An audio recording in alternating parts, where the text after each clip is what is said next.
थाना गुगली अंतर्गत पोखरबिंडा ग्राम क्षेत्र में संजय नामक व्यक्ति द्वारा अपनी पुत्री 14 वर्षीय नाबालिग पुत्री के गायब होने के संबंध में 363 आईपीसी का अभियोग पंजीकृत किया गया था।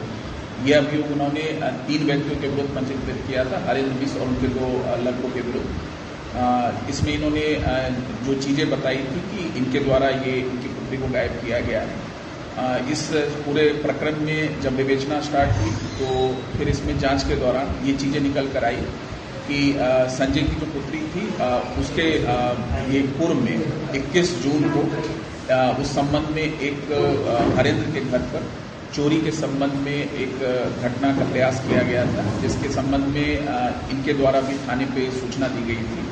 इसी से तंग आकर के या इससे परेशान होकर के इन्होंने हरेंद्र मिश्र के विरुद्ध अभियोग पंजीकृत करवाया था।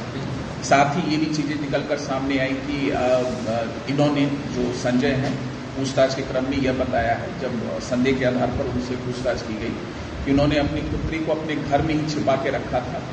और चूंकि ये कारण ये बताया जा रहा था कि उसके चाल चलन के डर से और चूंकि उसने चोरी का प्रयास किया था हरेंद्र मिश्र के यहाँ, इन दोनों कारणों से इन्होंने ये घटना की थी। और बाद में जब लड़की द्वारा बार बार घर से बाहर निकलने का प्रयास किया गया, तब संजय और उसके पुत्र अमरीश सूरज ने दोनों ने मिलकर लड़की की हत्या कर दी और साथ ही उसकी लाश को 19 जुलाई को बोरे में भरकर अपने बाइक से खनौली नहर पड़ता है वहां जाकर के उसे डाल दिया था। इस बीच थाना निचलौल में ये क्षेत्र पड़ता है, वहां पर एक लड़की की भी लाश मिली थी। उसकी जब पहचान इन लोगों से कराई गई तो इन्होंने इस लाश की पहचान की। इस संबंध में जो 363 का अभियोग पंजीकृत किया गया था उसका लोग कर 302 और 201 की बढ़ोतरी की गई है।